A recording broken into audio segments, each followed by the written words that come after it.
This is David J. Coleman here, and I want to thank you for joining me for another chapter of this podcast, Coleman on Purpose. I always like to thank everyone that has listened, that has encouraged, that has supported the podcast by sharing it, letting me know how much they've enjoyed an episode or how much more open I am now with a podcast like this. I just want to thank you for that, because so many times, like I was talking about in my previous bonus episode, You're Not a Placeholder, there's so many things that can come to try to tear you down or make you feel like you should not be doing this. When someone says every podcaster doesn't need a mic, or there's so many podcasts out here, what makes you think your voice makes a difference? When I get those little inserts or encouragements, it makes me know that I am on the right path. It lets me know that I'm doing what I am supposed to be doing. And I'm so grateful, so grateful for that. I thank you. Thank you for supporting. Go back and listen. Please share. I just keep encouraging people to share.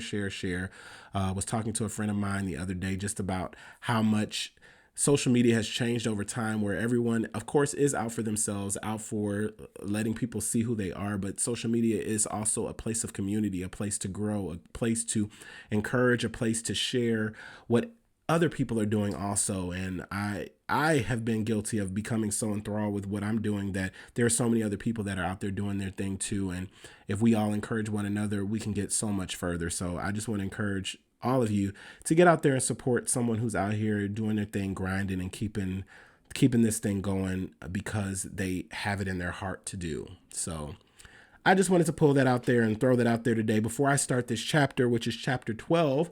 And I have named this chapter The Takers and the Givers. Now, that could have gone many types of ways, but this is what it's going to all entail. It started from a conversation that I had in chapter 6 called After the Butterflies. Please go listen to it if you don't have a chance to, if you have a chance to, if you want to.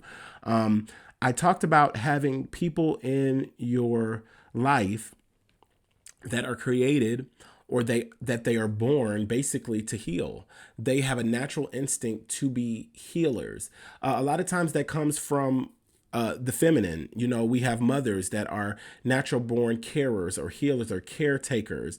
There's a lot of them, but there are some men out there that are also born that way, with that instinct to heal, to nurture, to have that within you. They learned it from somewhere, or they got it, of course, from something, but they are also have that instinct to heal, or they just have that internal part where they're either better sometimes with children. You'll find some guys that are better with children, but usually that's an instinct that many it seems as many women have that. But like I said, there's such a balance in this world. People just don't realize that they either turn it off or they'll turn it on. They'll turn on their natural instinct to heal, or they'll kind of turn it off to conform to what the world is doing. So always keep that natural. If you have that in you, keep that natural instinct in you, because it's a wonderful asset to have, but it can also be taken advantage of if you don't keep a lock on it. So I of course I have notes for this one. Like my previous one where I talked on a bonus episode is kind of willy-nilly, but I kind of write out notes to kind of outline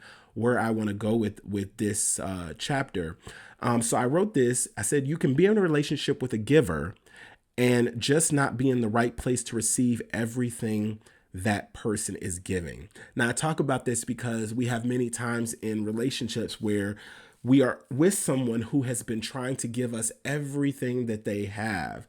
And at that time, you just may not be in the right place. I've had many examples of that, where there's been either relationships or friendships that I've been in where that person is really trying to connect with me, really trying to get everything, tell me everything, let me know that they really care and everything. And I'm just like not in the mode of it. That's probably maybe from past things which I haven't healed from, or different things that were going on. I'm at a place now where I feel like I have begun to try to heal some of those wounds that may have been there from past things, or even past relationships or past friendships, where I am willing to receive what people are giving. But there was a time in my life where people were trying to pour out or let me know how much they love me, and I really didn't care, because it was like, look, that's all good and dandy, but I went through this situation that was similar to this, and I'm not trying to go through that same thing again. So it's so important to heal those different scars before you really make decisions about either getting in a relationship or trying to begin even a new friendship. It's so important to know where you are at in life so you can be upfront with them so they're not ending up getting hurt in the long run and you're just hurting all these people as you go along. So that's a very important piece that I have learned over time and that I'm still trying to exercise or practice. I also believe that you should be able to pour from yourself also, because if there's an imbalance with that, like I was just saying, that person is giving and you're not able to pour out a little bit also, like even if that person is a healer or a giver, you should be able to not just take, you should be able to give something back too. Because if they're pouring all of this light into you, you should have some type of light that you're going to give back to either them or the people that are around you. I don't know what people do with all of that energy sometimes when someone is giving them all that they can. And then are they just harvesting it for themselves? That's why I talk about the takers. You have these people that you will have the most energy to give to them, to pour out, to just shower them with so much love or just so much encouragement and just you're giving them everything. And they will just suck all of that in and keep it for themselves, or maybe keep it for themselves and then pour out to the next person that comes along that they when they heal or do whatever they have to do.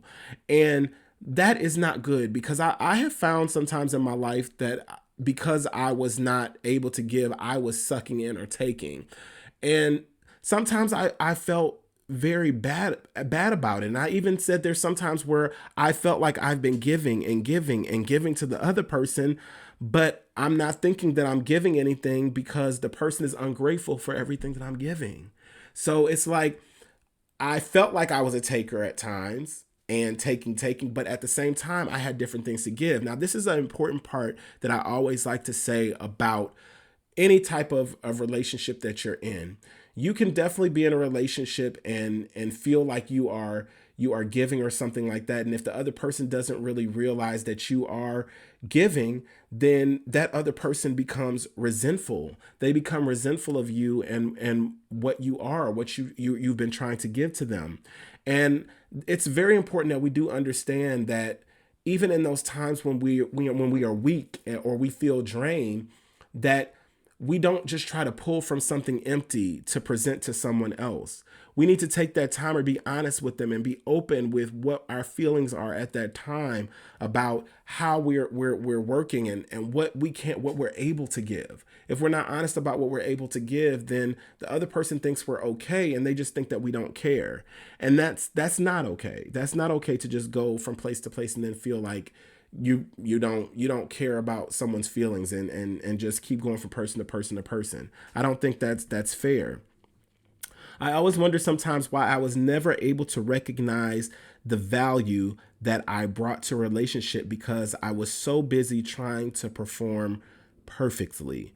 I would think that I was probably sometimes lower on the totem pole, but when I began to get a grasp of myself and who I am and what I do bring to a relationship, because everybody brings something separately. That's an important part that you should know also. In every relationship, people bring different things, and I always say this in relationships where somebody might be able to bring you an acumen of maybe a little bit of stability or knowledge on different things that you didn't know about, and bring that nurturing part to it. And then somebody might be able to bring a more rigid form of love, where it's like I can supply you with these things. I have these things for you, which supplying is not always love, but some people express it that way. And it is up to that person in that relationship if they just want to have a person that just supplies things and then they can give the nurturing part or whatever they want to do. I'm the type of person where I'm going to need the love back too. I'm giving love. I'm going to need the love back too. The comfort. I want the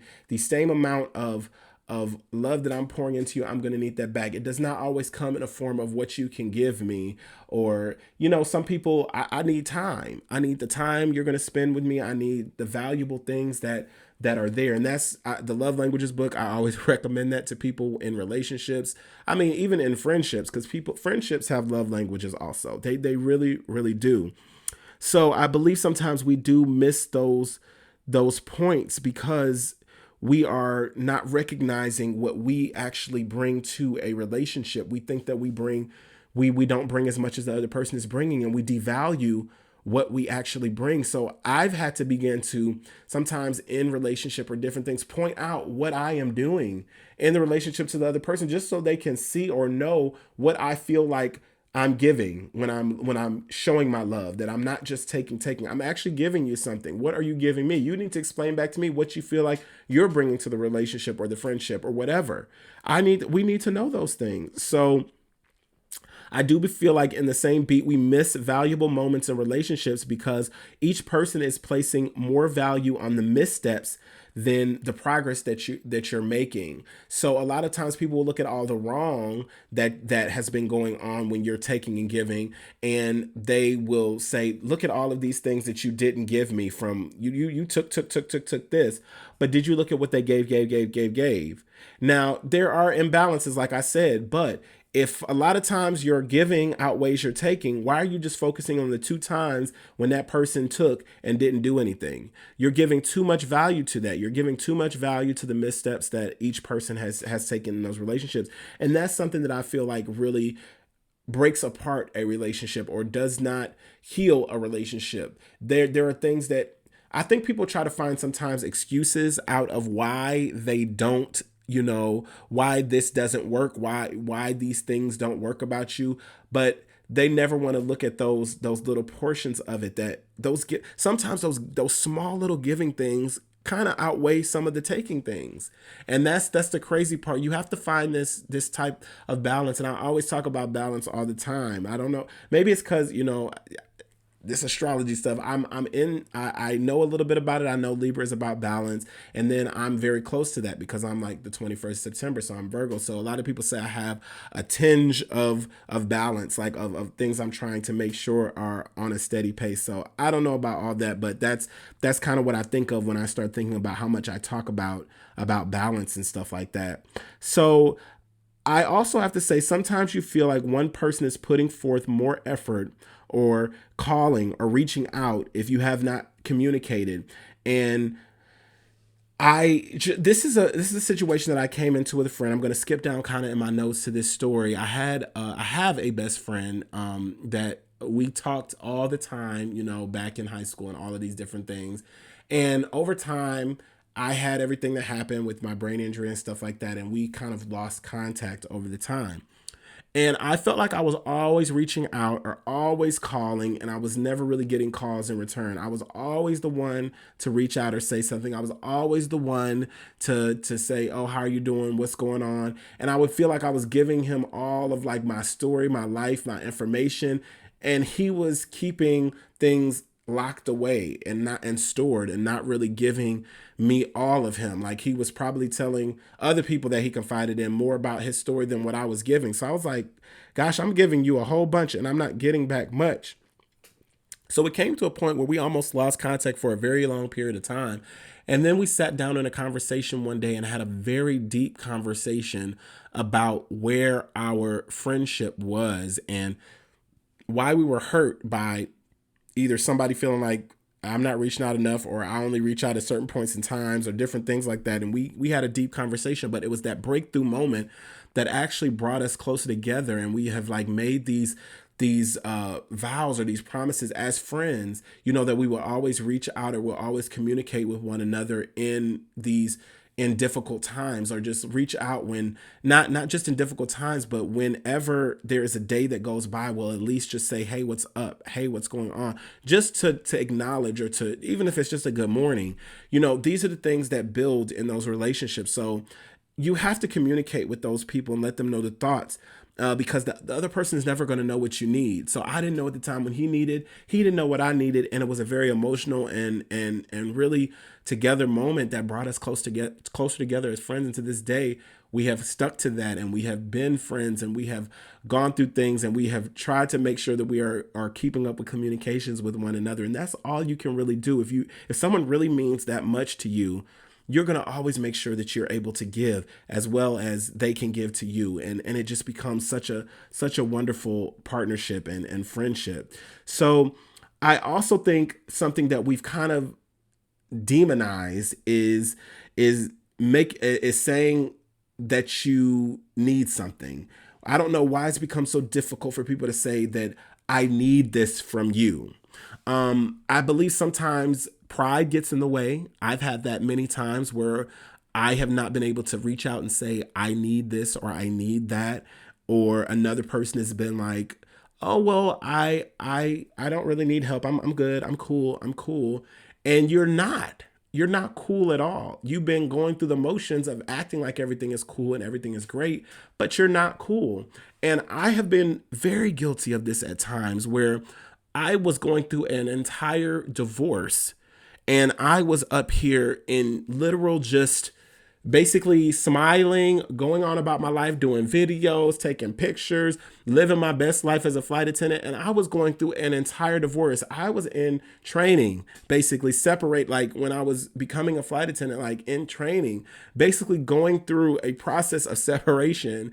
And then the divorce was like, I was going through so much and I was telling everybody I was okay. I'm fine. I was getting around family members. I'm good. I'm good. And it took waking up for me to realize that I was not good at all. I was getting more irritated because nobody was reaching out, but nobody knew what I needed at that time. So I felt like I was giving all of myself. I was giving joy. I was giving love. I was giving peace to everybody. And I felt like everybody was taking my energy from around me, but nobody knew what I needed so that nobody could give to me because they don't know what to give to me because they think that everything is okay. They think I'm just full of this love and this light and I can just pour out to everybody else and I'm fine.